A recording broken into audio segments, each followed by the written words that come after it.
Bonjour à tous, j'espère que vous avez la forme comme d'habitude et c'est reparti pour un nouveau tutoriel cette semaine. Et donc qu'est-ce qu'on va parler aujourd'hui? On va parler de la vitesse de votre boutique PrestaShop. Bah oui, parce que est-ce que votre boutique PrestaShop elle est rapide? Donc déjà avant tout, j'ai une bonne nouvelle pour vous si vous êtes sous PrestaShop 1.7.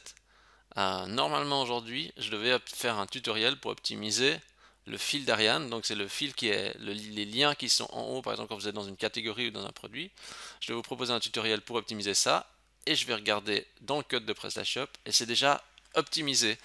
Donc du coup, en ayant choisi PrestaShop 1.7, vous avez déjà le fil d'Ariane optimisé pour votre boutique et ça Google va aimer. Donc ça c'est la première bonne nouvelle. En fait, il n'y en a qu'une, donc c'est la seule et unique bonne nouvelle, mais c'est déjà bien. Et donc là, ce qui est important, c'est justement d'avoir un site PrestaShop qui soit rapide. Euh, Pourquoi c'est important? Pour Google, forcément, puisque Google, il pourra accéder plus rapidement à votre site, il pourra crawler aussi votre page plus rapidement, donc ça veut dire que les robots peuvent parcourir les pages aussi plus vite, par le délai de réponse plus court. Google sait aussi justement mesurer le temps de réponse d'une page, et aussi pour vos internautes, parce que quand vous allez sur un site, je suis sûr et certain que vous avez déjà vécu le cas, vous connectez à un site, vous attendez, vous grattez la tête, etc. Et vous en avez marre, vous partez parce que c'est trop lent. Eh bien là, c'est effectivement aussi justement un problème. Donc du coup, il est important que de respecter justement le- on sait que les internautes n'aiment pas attendre, donc du coup il faut que la page s'affiche le plus vite possible. Et aussi il y a le fait que on n'a pas tous forcément oui, presque tous internet, mais la DSL ou la fibre, etc.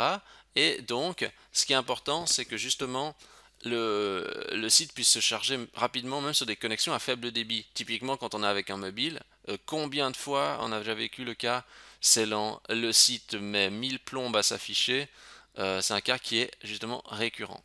Alors, qu'est-ce que c'est justement l'intérêt du cache en fait, donc les systèmes de cache intégrés à PrestaShop? Si vous connaissez PrestaShop, je vous n'apprendrai rien ici. On va juste réviser, on va dire un petit peu les bases pour bien comprendre comment fonctionne le système de cache et mesurer qu'il fonctionne bien, pour justement comparer tout ça.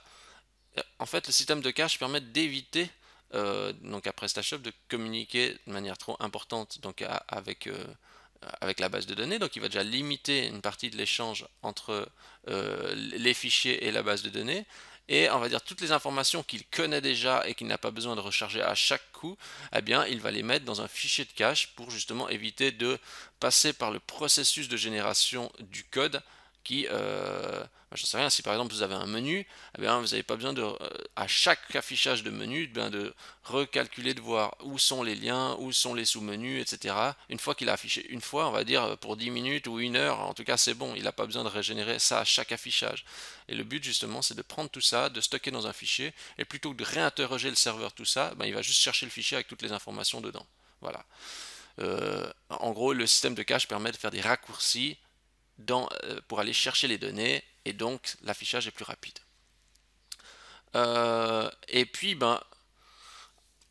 en théorie, sur PrestaShop, moins vous avez de modules, plus votre boutique sera rapide. Ou inversement, plus vous avez de modules PrestaShop activés et installés, plus potentiellement votre boutique sera lente.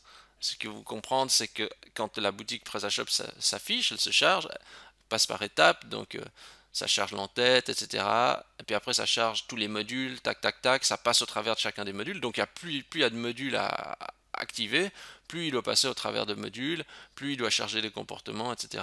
Et le problème, c'est toujours la même chose, c'est si le module n'est pas optimisé, le site peut potentiellement ralentir. Enfin bref, ce qu'on va faire, c'est qu'on va passer à l'action concrètement. Donc on va y aller. Euh, voilà, donc là je suis sur ma boutique PrestaShop 1.7. Donc, ce qu'on va faire, la première chose, c'est contrôler la vitesse du site sans cache. Alors, ce que vous devez déjà faire, c'est on va déjà juste vérifier que les caches sont pas actifs. Et pour cela, on va dans les paramètres avancés performance. On regarde ici différentes options. Alors, allez, soyons fous. Compilation des templates. Vous allez me dire, mais c'est quoi la compilation des templates? En fait, ça veut dire que à chaque affichage, il demande si justement il doit régénérer complètement l'affichage. Donc quand on dit forcer la compilation à chaque appel, donc ça veut dire que ça recharge tous les éléments de l'affichage à chaque fois qu'on affiche une page. Je vous dirai ensuite quelle est l'option que je recommande. Ici, on va faire volontairement, on va dire forcer la compilation à chaque appel. Ici, on regarde qu'est-ce qui est désactivé. Alors, ici, on a le mode debug, donc là, ça ne nous intéresse pas directement. Peut-être plus tard, mais on y reviendra. Ici, c'est important, on désactive ces 6 options de cache, et là, on met un non. Bon.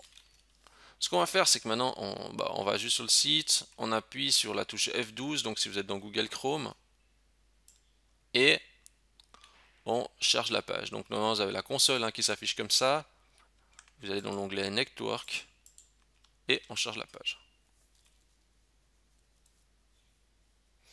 Et on regarde ce qui se passe. Alors, qu'est-ce qu'on voit?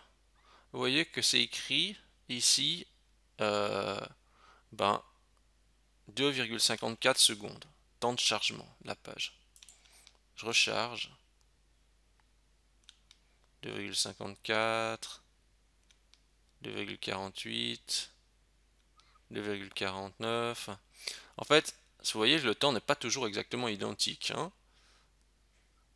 Mais on voit que il met comme ça environ 2 minutes. J'ai dit 2 minutes, j'espère pas que j'ai dit 2 minutes. Je dis un peu n'importe quoi. Euh, en fait, sans cache, donc il fait 2,5 secondes, on va dire. Hein. Je refais encore une fois. Ouais, ça aussi, vous voyez, c'est pas toujours précis. Mais on voit que c'est entre 2,2 et 2,5 secondes.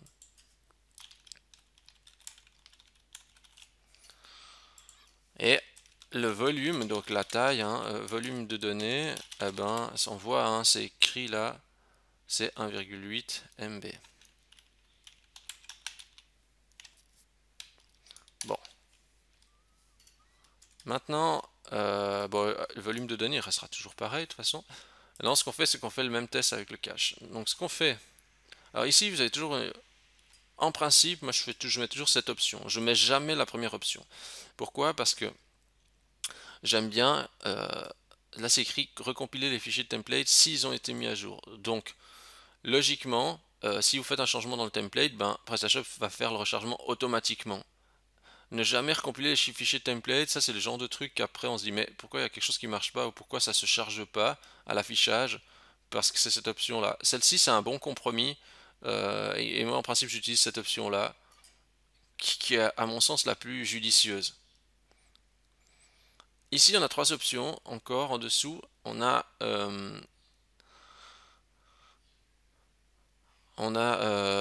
l'option Smart Cache pour justement les feuilles CSS et les feuilles JavaScript.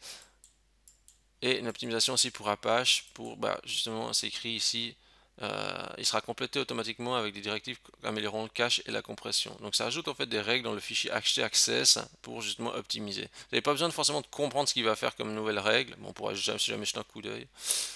Mais en gros ici, ces deux premiers compressent les fichiers JavaScript et compressent les feuilles de style. On verra ça tout de suite ce que ça donne. J'active ces 2 options. On va juste aller regarder dans le fichier htaccess, parce que là, comme je viens juste d'enregistrer. Alors, ce qu'il a fait là, en fait, il a ajouté,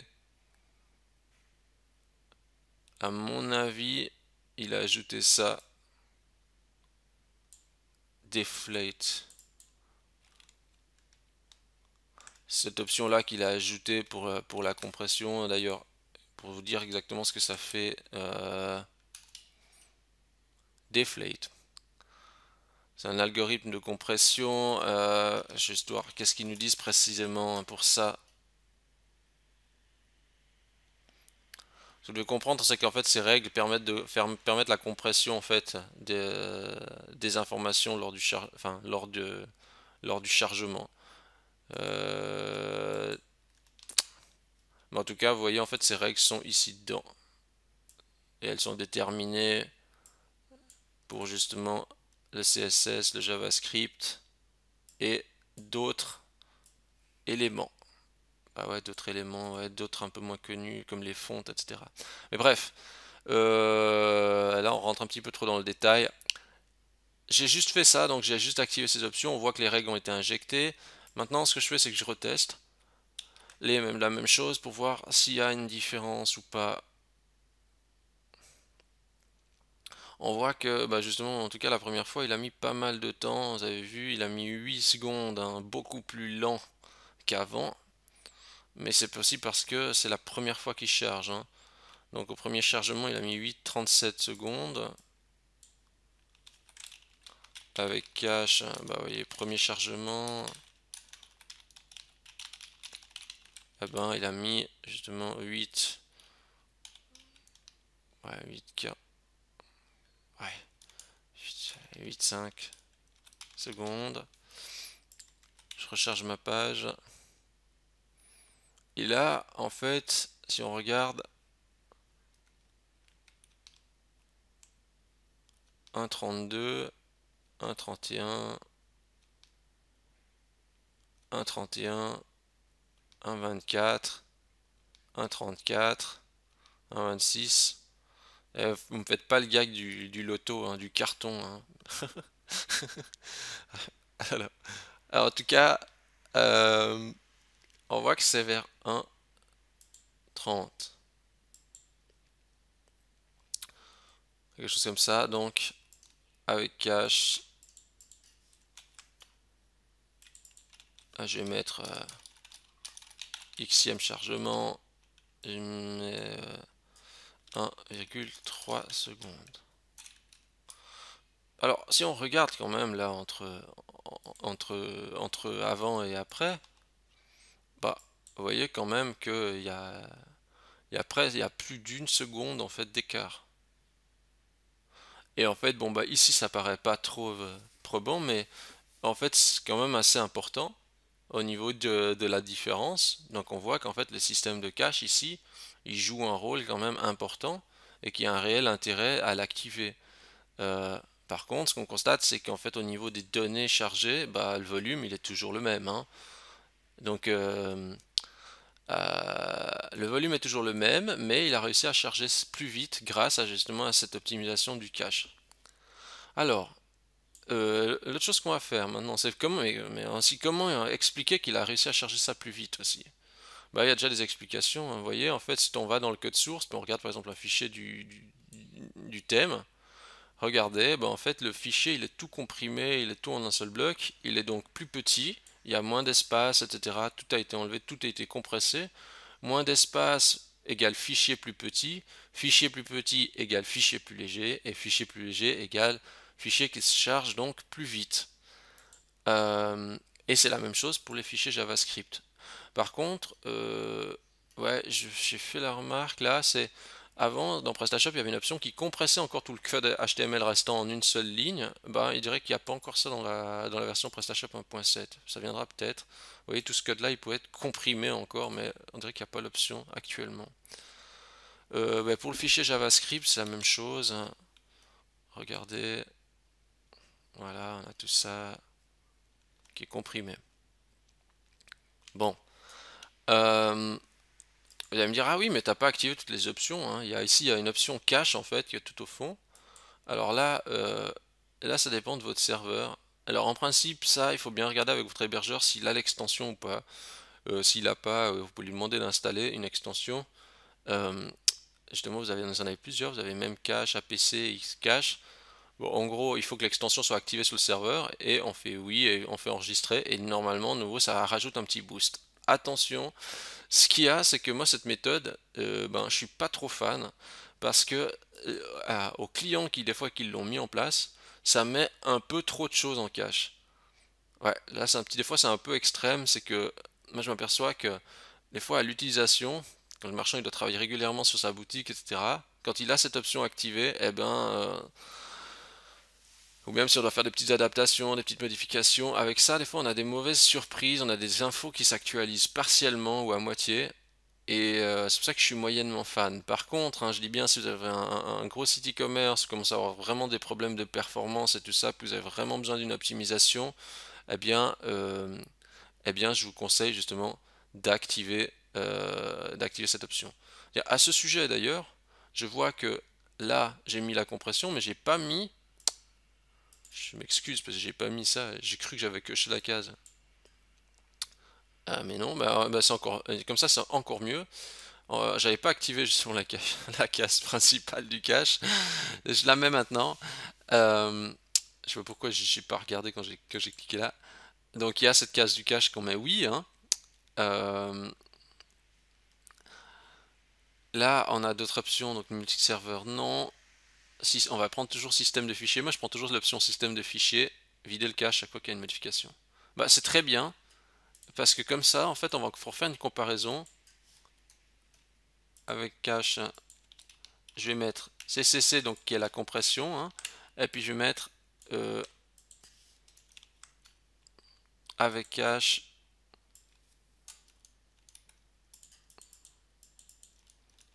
Je vais mettre avec cache CCC plus fichier.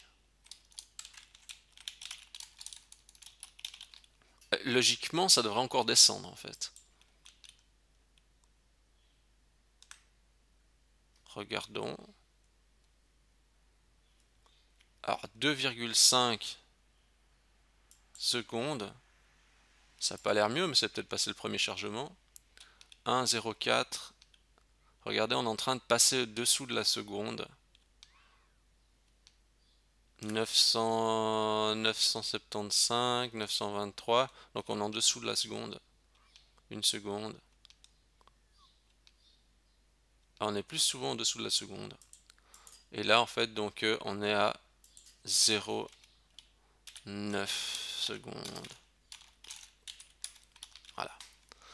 Donc on voit progressivement en fait la descente entre 2 et 5 secondes et là ben, on a vraiment réduit le temps de moitié quoi, plus de la moitié. Donc regardez bien, faites pas comme moi comme je vous ai montré, j'avais oublié de mettre l'option la plus importante. Donc du coup regardez bien que cette case est active, ça a permis justement de voir un petit peu la progression. Euh, ok. Contrôler donc le poids de la page, donc ça c'est une chose importante. Vous avez vu ici, ben, le poids de la page c'est justement c'est 1,8 mégas. Si vous avez 10 mégas là, il faut commencer à s'inquiéter quoi. Euh, Ce qu'il y a c'est que le chiffre ici il faut qu'il soit le plus petit possible. Alors ce que je fais c'est que je regarde quand même qu'est-ce qui occupe vraiment ben, le poids de la page. Donc vous voyez il y a une colonne size là, je trie et je regarde les fichiers les plus gros. Et à mon plus grand étonnement, en fait, le fichier qui sort en tête, vous voyez, c'est celui-là. Si je l'ouvre, c'est entre autres ce fichier JavaScript énorme. Et là, vous voyez hein, on en vient à une problématique vraiment fondamentale, c'est que compresser, comprimer des comportements, c'est très bien, mais là, on atteint déjà un stade limite, quoi. Le fichier, il est déjà comprimé, mais il fait un demi-méga. Et on en revient à une question, on va dire, fondamentale, c'est dans un site e-commerce, il faut aussi limiter les ressources, quoi. C'est-à-dire que plus on met des fichiers JavaScript, plus on met des librairies, au bout d'un moment on peut comprimer tout ce qu'on veut, ben là, vous voyez, c'est 0,5 mégas, on ne peut pas s'en passer, quoi. On en a obligatoirement besoin. Et du coup, imaginons qu'un petit site e-commerce qui aurait un fichier tout petit, pour les fichiers JavaScript, il serait toujours avantagé par rapport à un gros site qui lui a des fichiers JavaScript beaucoup plus complexes et beaucoup plus lourds. Bon, d'ailleurs, on voit ensuite les autres fichiers qui viennent. On a aussi un fichier CSS. Rien qu'à eux deux, ils prennent presque le. Regardez, à eux deux, ils prennent déjà le. À quoi ça fait 20. Allez, ils prennent presque le tiers. Le tiers en fait de. Vous voyez aussi ce fichier là. Ils prennent presque le tiers en fait du volume de fichiers à télécharger. Alors que c'est juste deux fichiers accessoires quoi. Enfin deux fichiers accessoires, façon de parler. Et là par exemple on peut voir aussi, on dit ah tiens mais tiens cette bannière là. Tiens, celle-ci en fait pourrait être largement comprimée par exemple. on voit qu'on peut gagner, on pourrait économiser de la place là-dessus. Enfin bref, vous pouvez voir là-dessus, s'il y a des choses qui dépassent un méga, ici ça va pas, hein. Il faut que ça soit en dessous du méga, hein, si jamais, hein. Donc si vous avez quelque chose, une valeur à 1000 ici, il faut vous inquiéter et optimiser pour que ça descende en dessous. Si vous avez des images qui sont trop volumineuses, comme je vous ai montré là, par exemple, une image qu'on peut optimiser, là on rentre dans le détail, hein, mais vous avez ce tutoriel, optimiser le poids des images, où je reprends un peu cette logique.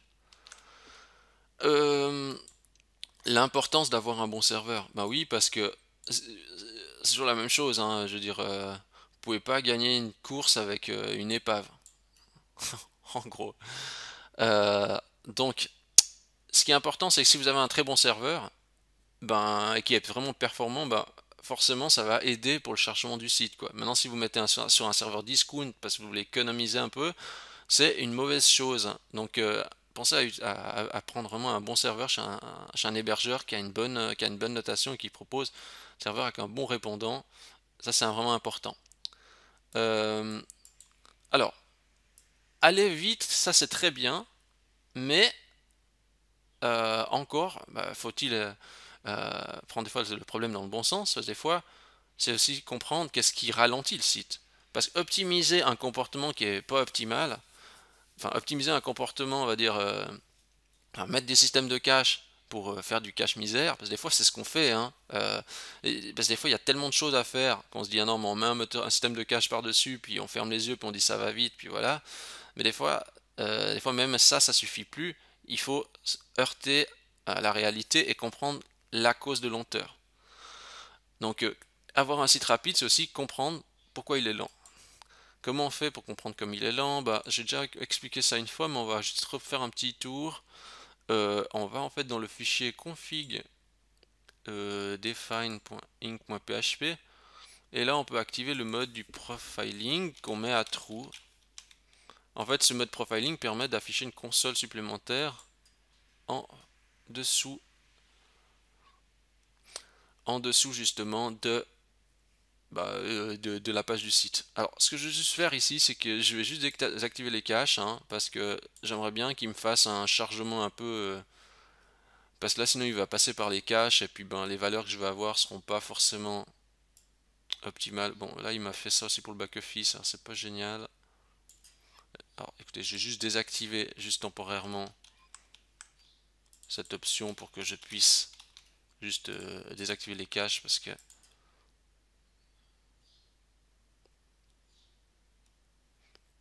alors, cache non, j'enlève ça aussi, voilà, voilà.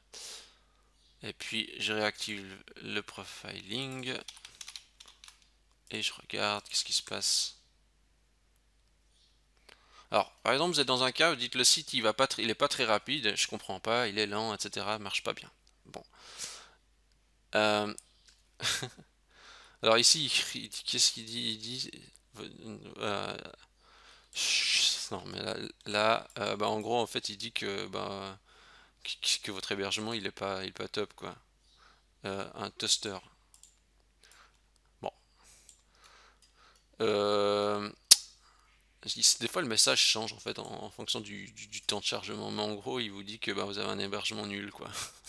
C'est ça. Donc ici, qu'est-ce qu'on peut voir? Euh, Qu'est-ce qu'on a comme informations qui peuvent être intéressantes? Moi je vais vous dire ce que je regarde souvent en principe. Je viens par là, je regarde un petit peu, bah, je regarde un petit peu les valeurs. Je regarde s'il y a une valeur qui me semble excessive par rapport aux autres. Ici vous voyez il y a et en fait, il y a les différents points, ben, les différents points d'accroche de PrestaShop qui montrent justement le temps de chargement pour chacun d'entre eux et puis eh ben, l'utilisation de la mémoire. Bon, là, c'est vrai que comme ça, c'est un peu difficile de se rendre compte où c'est hyper lent, hein. Moi, ce que j'aime bien regarder, c'est bon, on, on regarde déjà un petit peu les chiffres, hein, comme ça, pour se faire une idée, de dire, ok, ici, par exemple, qu'est-ce qu'il y a bon, je vois que ben, le init content, vous allez pleurer là, init content, eh bien, il est plus élevé que les autres. Donc c'est peut-être une zone dans laquelle il va falloir creuser. Mais après, surtout, ici, en fait, dans les requêtes, on va pouvoir voir quelles sont les, euh, les requêtes qui sont potentiellement lentes. Alors ici, il manque un bout du tableau. Ah voilà, ici. Donc en fait, on voit le temps en fait, d'exécution des requêtes. En, les plus lentes sont au sommet. Je regarde juste si c'est toujours les mêmes.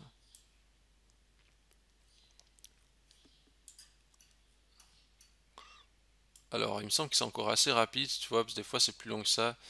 Bon, ici je suis sur un hébergement de test, faut dire aussi, et puis avec des données vraiment factices, je vais juste aller dans une catégorie peut-être. Je vais prendre un exemple vraiment bateau, hein, mais regardez par exemple, là. Par exemple, il dit, chez vous, vous aurez peut-être pas 21 millisecondes, vous aurez peut-être 5 secondes sur un élément ou comme ça. Par exemple, ici, je vois, je dis, mais ça a l'air très lent. Imaginons que j'ai 10 secondes ici. Je dis, ah, mais ça a l'air très lent, ça. Je vois que cette requête est lente. Bon, je comprends pas trop. Je dis, mais qu'est-ce qu'il y a qui est lent, etc. Bon, alors, deux méthodes possibles. Déjà, si on sait pas trop où c'est, bon, on essaie de prendre un petit bout du code comme ça, puis on essaie de rechercher dans notre projet, comme ça. Et puis, ben, on essaie de tomber peut-être sur une zone du code concerné. Vous voyez là, par exemple, la trouver bloc CMS modèle. Ça appartient, bah, faut comprendre, faut essayer de comprendre à quel module ça appartient, mais on voit que ça c'est dans le fichier module bloc CMS. Donc on sait que c'est bloc CMS qui est en train de ralentir un peu le site. Deux possibilités à ce niveau. La plus simple, désactiver le bloc CMS puis voir si le site va mieux. L'autre méthode, optimiser la requête en question pour que ça aille plus vite. Euh, donc c'est un petit peu ça, il n'y a pas trop de méthode miracle, en fait c'est désactiver un peu les modules qui ont l'air de ralentir ou des requêtes qui ont justement l'air de ralentir le site.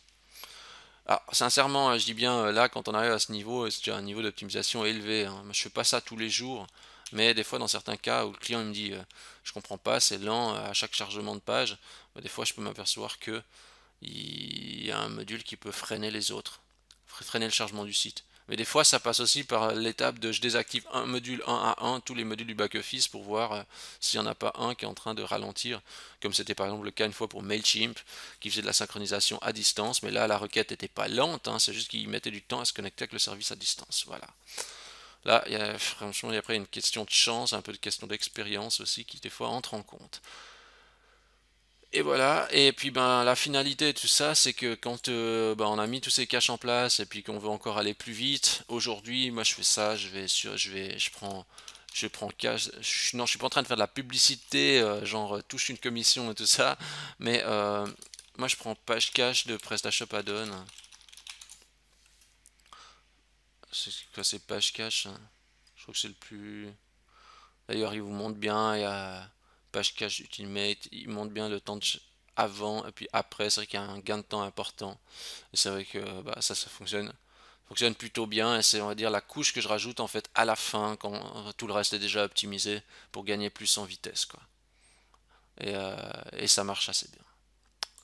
Donc voilà, je crois qu'on a fait le tour.